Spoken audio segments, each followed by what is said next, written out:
it looked like maybe the Orioles were going to crawl themselves into a spot where they were back in it. Yeah, not the case. After a pretty disappointing series loss to the Marlins heading into the All-Star break. I'll recap all three games coming up on this episode of the Locked On Orioles podcast.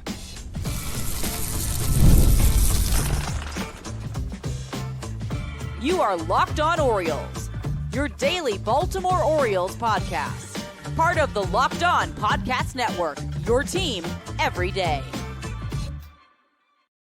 Hey there, Orioles fans. Today is Monday, July 14th, 2025, and welcome back into the Locked On Orioles podcast, part of the Locked On Podcast Network, your team every day. As always, I'm your host, Connor Newcomb, and coming up on today's episode, we're going to recap a pretty deflating series loss by the Orioles as they dropped 2 of 3 at home against the Miami Marlins to close out the quote-unquote first half of the season leading into the All-Star break. I'll get you the 5 things you need to know from Friday's win as Dean Kremer pitched great and the Orioles kind of continued their good run of baseball. And then we recap the 2 pretty rough losses. Saturday's game, which was 0-0 into the 7th before the Orioles fell apart, and then another blowout loss from the O's on Sunday to cap off the series. But that's all coming up on this episode of the Locked On Orioles podcast, which is brought to you by Game Time. Download the Game Time app, create an account, and use code LOCKEDONMLB for $20 off your first purchase. So the Orioles, who were certainly playing some better baseball since the beginning of June, even recently they had won 5 out of 6 games heading into this series after sweeping the Braves. They take 2 of 3 from the Mets, and they honestly, they blew the one loss. They should have won that game. They should have had a 6-game winning streak coming into this series. And they played well. They won again 5-2 over the Marlins on Friday night. They were inching a little bit closer to being back into the wild card race. And then just disaster at the end of the game Saturday, an abysmal performance Sunday in the final game before the All-Star break. And the Orioles dropped 2 of 3 to the Marlins. Let's start with, though, that victory. Orioles 5, Marlins 2 on Friday night in the first game of this series. I'm going to get you the 5 things you need to know from that one. And the first thing you need to know is, well, the Orioles went out there and they got a fantastic, awesome start from Dean Kremer. His 4th scoreless start of the year and his 3rd time this season going 7 scoreless innings. Dean Kremer in this one, 7 innings, 3 hits, no runs, 7 strikeouts, and just 1 walk on 99 pitches, dropping his ERA to 4.24 on the season after it was above 7 after we got through April. He has been so good since then. A 3.13 ERA for Dean since the beginning of May, and he's been even better recently. That's now a 2.17 ERA for Dean Kremer in his previous 5 starts. And really the number one reason why he pitched so well against Miami on Friday was that splitter. It's something I talk about basically every time Kremer takes the mound. It's the pitch he really implemented early in 2024. It's different from the old changeup he used to throw. It's got more movement. It is his one true swing and miss pitch, especially against left-handed hitters.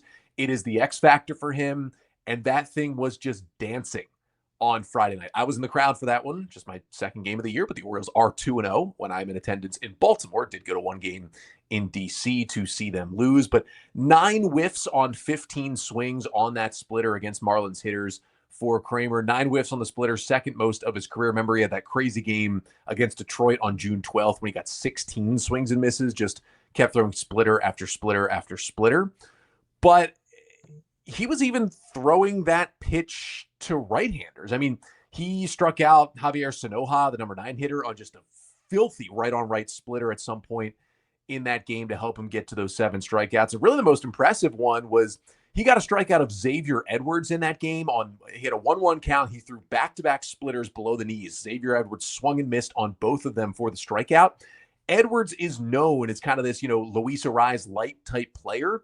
Coming into Friday, he had a 10.1% whiff rate on the season. That was the 4th lowest swing and miss rate of any hitter in Major League Baseball this year. Edwards just doesn't swing and miss and doesn't strike out. So to get him to whiff on back-to-back pitches is something he's barely done in the entirety of the 2025 season. So you could tell that thing was dancing when you get that from Xavier Edwards. And Kremer, I mean, He was just awesome. Got a good ovation from the crowd and was in the ballpark on Friday night. He pounded the zone. His stuff looked good. He looked confident. And that's not always the version of Dean Kremer you're going to get. He's never going to be a number one or number two. But when he pitches like that, you think, hey, this guy could be a number three. And even when he doesn't, he's consistent enough at other times where he's a great 4 or 5 to have in your rotation. I continue to not understand the hate that Dean Kremer gets because he's been, I'll say it, in terms of availability and consistency, even with the bad April, he's been the Orioles' best starting pitcher in 2025. He's saved them a lot of times and certainly pitched them to a win on Friday. Second thing you need to know from Friday's win is that Jordan Westburg was just ripping the baseball. Westy goes 3 for 4 with an RBI in this one, giving him his 5th 3-hit game, or at least 5th game with at least 3 hits so far this season. And this was entering Saturday, so these numbers don't include Saturday or Sunday, but through Friday's game, since Westburg returned from that finger issue the second time, never went on the injured list for it, but missed almost a week, 11 for 25. That's a 440 average with a 1281 OPS in that stretch. Has been hitting the ball really hard. Great swings. And, it's something Tony Mansolino talked about this year when Westburg missed all that time with the hamstring issue. And he missed all the time with the broken hand last year. Mansolino's talked about how he is really the glue of this Orioles offense. And it's mostly been that the Orioles kind of go as Adley goes. And with Adley being out for the past month, they have been okay. Some of that's probably been because Westburg has actually been back in there. And maybe he leads this offense as much as Adley Rutschman does, because when he's swinging the bat well, this entire team does that too. Third thing you need to know from Friday's win is that Ryan O'Hearn had a really nice bounce back game in this one. O'Hearn entering Friday, he was the Orioles' lone all-star, starting at DH in the all-star game on Tuesday, but was hitting just 198 with an 80 WRC plus since June 1st, entering Friday. And after those incredible first 2 months, his production had fallen off. Now, there was some bad luck involved. He still had a 41% hard hit rate, a very low 230 BABIP, that's batting average on balls in play in that stretch. That tells you he was getting unlucky. He should be hitting well over 198 in that stretch. But his luck did start to turn a little bit on Friday. Had an RBI double in the first inning. They hit the ball 108.7 off the bat. Part of the Orioles scoring 2 in the bottom of the first against Edward Cabrera, who had been, just unbelievable recently, and O'Hearn really helped them get things started. Then he had an RBI single in the third. He hit that one 105 off the bat, and it was for O'Hearn his first multi-hit game since June 22nd. And that's kind of wild for Ryan O'Hearn because he had so many of those early in the season. To go 3 weeks without a multi-hit game is kind of crazy. And it was his first multi-hit game that included at least one extra base hit, so at least one double, triple, or homer. Since June 13th, it'd been almost a month since he had a multi-hit game with at least one extra base hit. And he went 14 games between having multi-hit outings. That was the longest stretch of the season for O'Hearn, between 2 games in which he had multiple hits. A lot of these stats just tell you, hey, he's been slumping a little bit, but that was really nice to see, kind of leading into his all-star appearance this week. Fourth thing you need to know from Friday's win is that Ramon Laureano continued to come up big. 3 for 4 with a double and 2 RBIs in Friday night's win. Now, none of his 3 hits were hit hard. Kind of had some batted ball luck in this one. But for Laureano, it was his first multi-hit game in the month of July, after Laureano was just scorching hot in June, was kind of leading the Orioles offense as O'Hearn fell off a bit.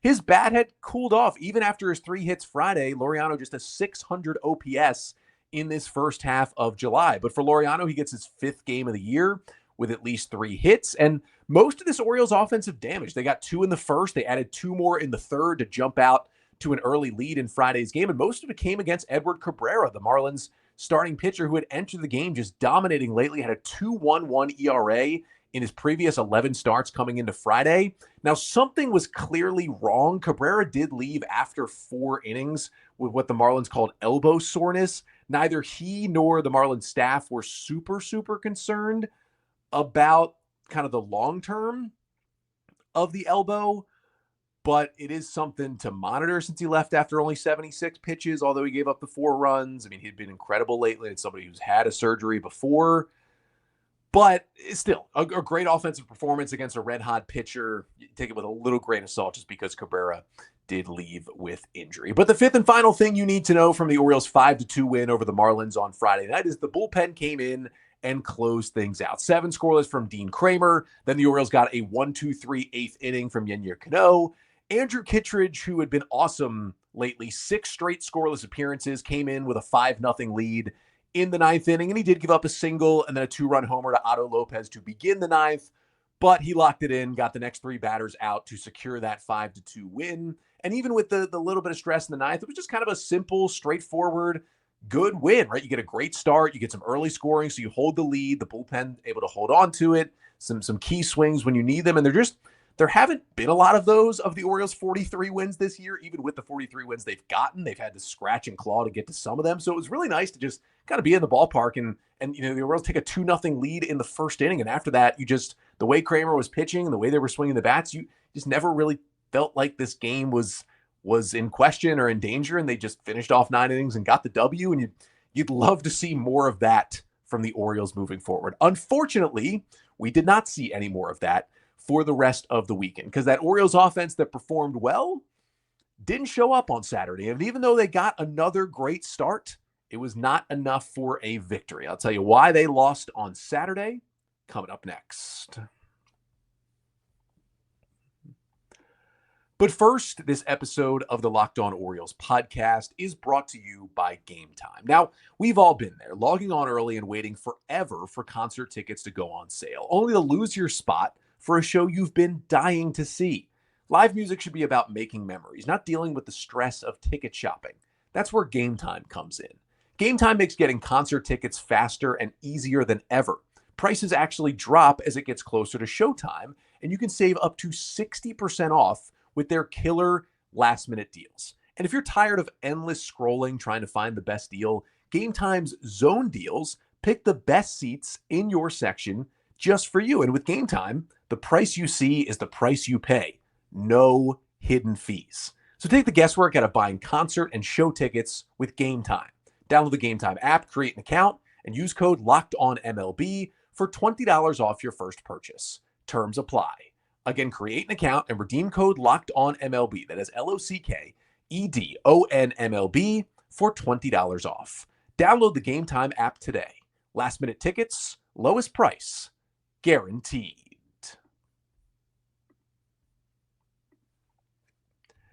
So the Orioles got a nice looking win to open up this series on Friday night, which made it, for the Orioles, 6 wins in their previous 7 games. And, they were still 6+ back in the wild card, still 6 teams between them and the final spot, but you're starting to feel better, playing better baseball. You're playing against another struggling team. Although the Marlins came in winners of 12 of 16, you're playing another team that struggled this year. You're starting to look forward like, hey, if we can win these next 2 games, we can get this sweep. We can go into the All-Star break winners of 8 of 9. We can creep a little bit closer. Maybe we don't have to be sellers. Like, that was at least something that I'm sure was thrown around. I'm sure a lot of Orioles fans thought about it. And then the Orioles laid back-to-back duds to finish off the weekend. So we'll start with Saturday. Marlins 6, Orioles nothing was the final score in that one, as Miami was able to even up the series. What went right in that game for the Orioles? Well, Trevor Rogers completely befuddled his old team. We know how good Rogers had been through his first 5 starts of the season with the Orioles, but this one was a little different. Facing the Miami Marlins for the first time since the trade last July that sent Rogers from Miami to Baltimore for Kyle Stowers and Connor Newcomb, and it didn't matter. No extra nerves. He was great again, and Rogers now has a 1.53 ERA through his 6 starts this season. Only Ranger Suarez of the Phillies and Matthew Boyd of the Cubs, one an all-star and one maybe should be an all-star, have a lower ERA, minimum 30 innings pitched, since Rogers came up and made his 2025 O's debut back on May 24th. And overall, just another great start for Trevor Rogers. He is able to get himself through 6 2/3 innings in this one, charged with just 1 run on 2 hits, 8 strikeouts and 2 walks on 99 pitches for the left-hander. Marlins had just 5 hard-hit balls against Rogers, and the 8 strikeouts was a season high. It was the most he's had in any of his 10 starts since becoming an Oriole. And it was his first time with at least 8 strikeouts in a game since September 12th of 2022, when he was pitching for the Marlins against the Texas Rangers, when he went 6 1/3 innings with 9 strikeouts and allowed 2 runs in that game. And guess who was the catcher in that game? It was also Jacob Stallings, the former Marlin, who, of course, caught Rogers for the Orioles in Saturday's game as well. And I really thought that the key component of another great start from Rogers on Saturday was the return of his dominant changeup. Like, that was his go-to out pitch, his go-to swing and miss pitch, especially against right-handed hitters when he was with the Marlins. It was the non-fastball that he was known for. Rogers has talked about how much, he had some trouble spinning the ball at times in Miami, and that changeup, which doesn't rely on spin, came out of his hand right. That was the go-to pitch, and it still has been his second most used pitch this year. He still clearly likes to go to it, but the swing and miss rate on that changeup was down to 17.2% on the season in his first 5 starts entering Saturday. And when you look back on his final 3 full seasons with Miami, 2021, the All-Star season, second in Rookie of the Year, had a 34% whiff rate on that changeup, double what it is this year. 2022, it had a 26% whiff rate, so it still went down, but still good. And then 2023, up to a 38% swing and miss rate on that changeup. Like, that was the whiff pitch, and he just hasn't used it for that this year. And when he was 2 times through the Marlins order on Tuesday, he had thrown just 10 total changeups. So he was throwing them in there, and there was only one lefty. Kyle Stowers was the only lefty in the Marlins starting lineup against Rogers, so that's his weapon against righties, and he was facing 8 out of 9 righties. So kind of surprising to see him throw only 10 changeups. But then as soon as the Marlins order flipped over for the 3rd time, he went to the changeup in the 5th inning. And this was, I think for me, my favorite Rogers start. Yes, him coming out of nowhere to do what he did in Boston was incredible. Yes, the 8 scoreless he threw against Texas was awesome. But this was my favorite one because of the plan he came into this one with. He threw only 10 changeups the first 2 times around, and that was his plan because he was saving his changeup. And I love nothing more than when a starting pitcher saves one of his pitches for the 3rd time through, because the 3rd time through the order penalty is legitimate. Pitchers across the league, there's a lot of research and data on this, that as soon as they start facing an order for the 3rd time, their numbers go way, way up, I guess, for pitchers and up for batters. They get worse. The results get worse, and it happens for pretty much every pitcher across the league, at least in general. And for Rogers, he had a plan to counteract that. All of a sudden, he went to the changeup. So 10 total times thrown to the first 18 batters, first 2 times through the order. Then to the next 6 batters he faced the 3rd time through before he was removed from the game, he threw 11 changeups, threw more of them there to 6 batters than he threw to the first 18. And the Marlins were not expecting it. They had gotten through 2 times and said, hey, I guess Rogers just kind of doesn't have his changeup today. He's staying away from it. We're going to look fastball or slider. And then he just pounded them with changeups the 3rd time through. 5 of the 6 whiffs he got on the changeup came in those 6 ABs the 3rd time through. 6 whiffs is a season high on that change. Got multiple strikeouts on that pitch the 3rd time through the order. Was just throwing them on the outside corner to righties over and over again, getting silly looking swings and missage. And he's just reaching new levels of pitching. Love seeing him save a pitch like that. And that was just incredible to watch. And he had his great fastball velocity back. I mean, his average fastball velo, we're combining the 4-seamer and the sinker, the 2 fastballs he throws. The average on those pitches, it was down to 92.5 miles an hour in his last start. Now, he was still really good in that start in Atlanta, but the velo tick he had seen this year, right? He was up to 94.1 on average on June 18th. He was in the high 93s in his next start. 92.5 was a season low. That was kind of inching closer to when he had his struggles when he was throwing 90 to 91 last year. But he was back up to 93.3 miles an hour on average on Saturday. He threw a sinker at 95.8. That was his 4th hardest pitch of the year. And it's not just velocity. He was locating those fastballs, especially just time and time again, inside corner at the knees, just driving them into those right-handed hitters. Marlins couldn't do anything with them. They'd either ground them foul or take them for a called strike. Time and time again, he was punching that inside corner. And he just threw the ball so well in this game. I was so impressed. Like, didn't let the emotions of it get to him. He did say he was really emotional when he came off the mound, 6 2/3 scoreless, the big standing ovation he got from the Orioles fans, and he absolutely deserved it because just best performance from him of the year, and there has been some great ones so far. Now, you're hearing all that great stuff about the start, and you're like, Connor, well, how did the Orioles lose? Well, one is that they didn't score any runs, but what went wrong for the Orioles is that they kind of fell apart late in this game. So Rogers had a chance to get through 7 scoreless. He got the 2 first batters, the 6th. He had Dane Myers 1 and 2, but then Myers grounds a base hit through the left side on a 1-2 pitch. Myers actually had both hits off Rogers in this game, 2 singles, and he came out of the game at 99 pitches. Tony Mansolino goes to the lefty Gregory Soto to face Kyle Stowers. Now, Stowers was the only lefty in the lineup Rogers has gotten him out 2 times. It's obviously a left-on-left matchup, but Gregory Soto had retired 17 straight left-handed hitters, and with his power sinker, he limits home runs, and Stowers is surely a home run hitter, which we'll get to later. So I didn't mind the Soto versus Stowers, but Soto hits Stowers on his second pitch, so it's first and second, 2 outs, and then he allows a Derek Hill RBI single into left field to make it 1-0. Now, the Orioles did throw out a trail runner on that play to end the top of the 7th, but that broke the scoreless tie. And you're thinking, okay, 1-0, you still have a chance to get to this Marlins bullpen. But then they didn't, and then the Orioles bullpen just kind of, the dam broke a little bit. And they've been so good, especially recently, keeping this team in games.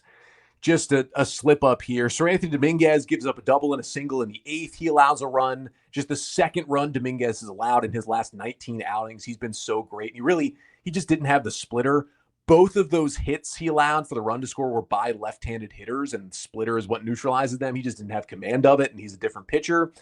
And then Scott Blowout had a pretty disastrous 9th inning. He came in at a 2-0 game, top of the 9th, just trying to keep it there. And Blowout retired the first 2 batters, and it's like, all right, he's going to keep it 2-0. Then he got some bad luck. I mean, bloop single, weird stolen base, ground ball, infield single, where Gunnar keeps it in, and then Kyle Stowers just keeps running. And Gunnar just didn't throw home for a while and allows Stowers to score. That was a weird play. Then this odd, slow chopper RBI double up the third baseline, 83 off the bat. Not even sure that ball was fair on the replay, but it somehow gets into the corner for an RBI double. And then on a first pitch fastball, Xavier Edwards hits a 2-run homer, and it's all of a sudden 6-0. First homer of the season and second of his career for Xavier Edwards right there. It did look like something was maybe a little wrong with that inning and with Scott Blowout. Well, the Orioles placed Blowout on the injured list on Sunday with some elbow discomfort, so we'll keep an eye on that.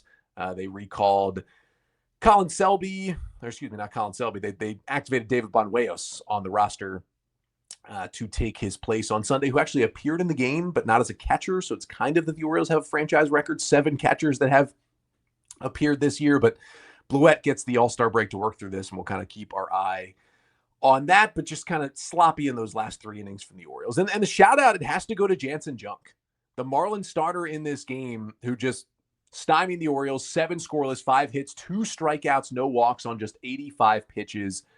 I mean, I talked on Friday when I previewed the series about how good Junk has been this year. Minor league signing, Marlins call him up in May. He's got a 3.12 ERA and a 2.0 FIP in 43 and a third innings. 36 strikeouts, pretty solid, but he had walked only 4 batters in 43 and a third innings and didn't walk anyone. He's now walked 4 batters in 50 and a third innings this year, and he was allowing a 51% hard hit rate, which makes it seem like things could start turning the other direction. But if you're doing what he's doing, which is has a large mix of stuff, right? There's 5 different pitches, his velocity's okay, he can hit the corners, and he doesn't walk guys, your stuff doesn't have to be elite for you to be successful, and he just rolled through the Orioles lineup. 7 scoreless innings, not just 7 scoreless, 7 innings period for the first time of his career. He had previously gone 6 innings twice, and that was in his last 2 starts. He's just been red hot kind of out of nowhere. And the Marlins, he's bounced around to multiple different teams over the past few seasons, has Junk as kind of a, starter, long relief guy, mop-up guy, up and down between the big leagues and AAA. The Marlins have just turned him into a different pitcher this year. And, he's 29 years old, I believe, and now he's found success in Miami. And I mean, they did get a Gunnar double in the first and an O'Hearn single, but Gunnar was thrown out at home by a mile from Kyle Stowers. Listen, I don't mind the aggressive base running. It's hard to score runs, but still just some general sleepiness from the Orioles offense, and they don't score against Jansen Junk in the bullpen. And when you're getting starts this good again from Trevor Rogers and you're facing the Marlins, who aren't exactly a great team, you just can't be wasting those games and losing those games if you're trying to get back into it, especially when you've dug yourself this big of a hole. But that is what happened, and the Orioles were shut out. So, listen, coming to the All-Star break, it's quite simple. They just had to find a way to turn it around and win Sunday. If they won Sunday, you get a series win, you feel good about it, you're able to go into the All-Star break saying, hey, I think we are still in this. Unfortunately, they did everything but that on Sunday. And I'll recap a disastrous loss to finish off the series and this episode coming up next.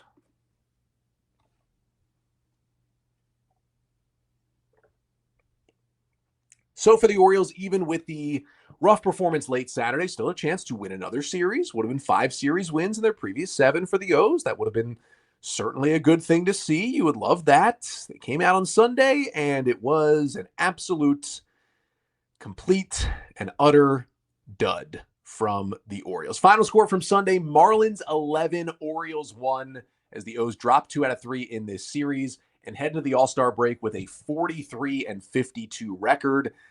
I'm recording this here about 6 p.m. Eastern time on Sunday. Again, there's still some games happening, so we're not fully updated at the moment. A couple of American League games going on, but generally you're looking at the Orioles 12 games out in the division, and they are 7.5 games out of the wild card behind Seattle, with still 6 teams between them and the Mariners right now. That's not a place you want to be on July 14th. Just over 2 weeks away from the trade deadline. Doesn't put you in a good spot to be buyers or even non-sellers after what happened on Sunday. So let's start with what went right. I would argue nothing went right on Sunday for the Orioles. Really, what went right from Saturday and Sunday was the O's at least got some positive injury updates on some of their guys on the injury list. They did, of course, place Scott Blowout on the IL. They also made a roster move to DFA Corbin Martin, and they got Grant Wolfram back up here, who, after his great outing Thursday, threw another inning and 2/3 scoreless on Sunday. So that was, okay, maybe that was the one thing that went right in Sunday's game. But otherwise, we got some positive injury updates over the weekend. Started with Zach Eflin. He made his first rehab start in Double-A on Sunday. 4 innings of 2-run ball, 5 hits, 2 Ks, a walk and a homer, 58 pitches, 38 strikes. Not as necessarily concerned with the results, just more, is he feeling healthy? Is his stuff moving? Remember, he went on the injured list back on June 30th with lower back discomfort, so he's been out for about 2 weeks now. Orioles say Eflin will face live hitters in Florida on Friday. Of course, Eflin lives in Florida, so he'll be back down there anyway for the All-Star break. And the Orioles open the quote-unquote second half on Friday playing in Tampa against the Rays. So he'll be down there with the team too. He'll throw to batters Friday. And then Tony Mansolino said he hopes Eflin is going to be ready to go after the live BP he throws on Friday. So you could see him start maybe, next Wednesday, July 23rd.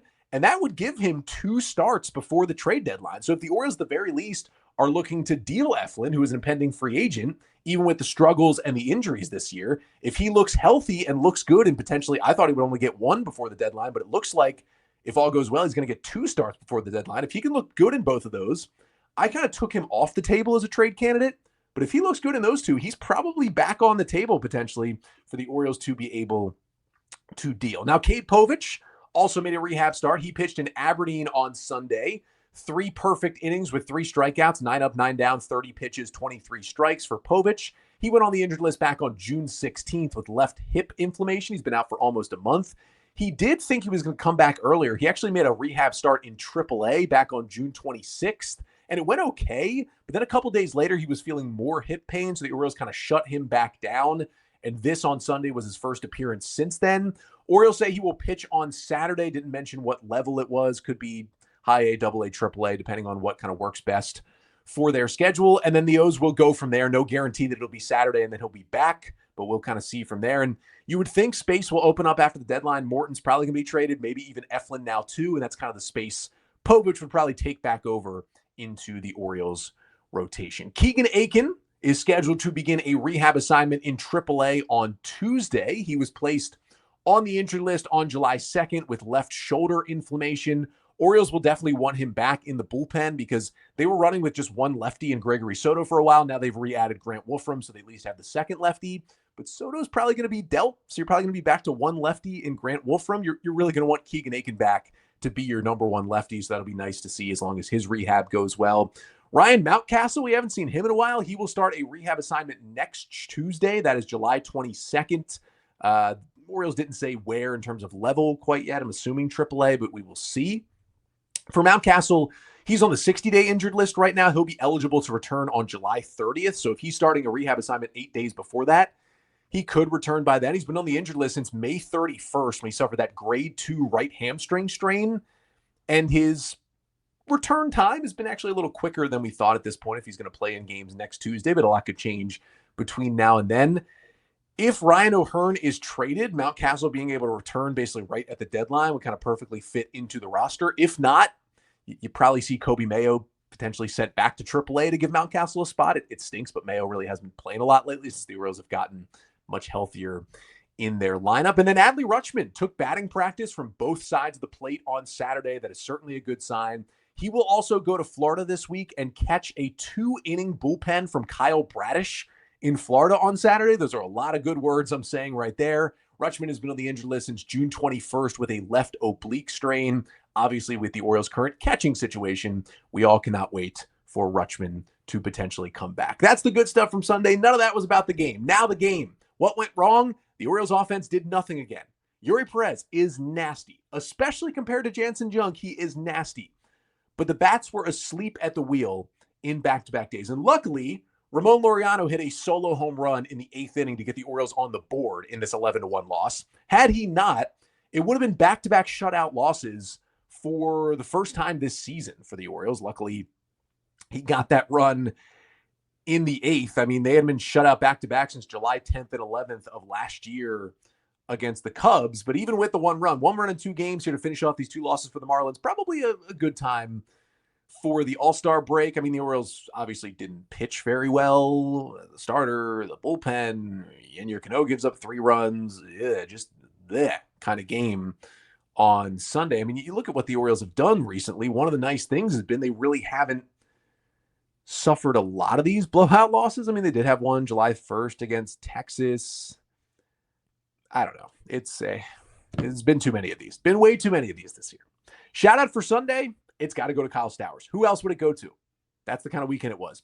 Both of the shout outs go to Marlins players, but it's got to go to Kyle Stowers. How about a first career 3-homer game for Stowers in his 3rd game back in Baltimore after being traded from the Marlins to the Orioles in the Trevor Rogers deal at the deadline last year. He had 1 hit in each of the first 2 games this weekend, but Sunday was certainly a career day. It was the 11th 3-homer game in the majors this year. Stowers had 5 hits. He also had 2 singles. First career 5-hit game. Second game of his career with at least 4 hits. He did that, had a 4-hit game against the Dodgers earlier this year. And he becomes the 4th Marlin ever to have a 3-homer game. Brian Anderson was the last one to do it, September 18th of 2020 against the Nationals. And then Mike Lowell in 2004 and Cody Ross in 2006. How about remembering some guys? The only other Marlins to hit 3 homers in a game. So add Kyle Stowers to that list.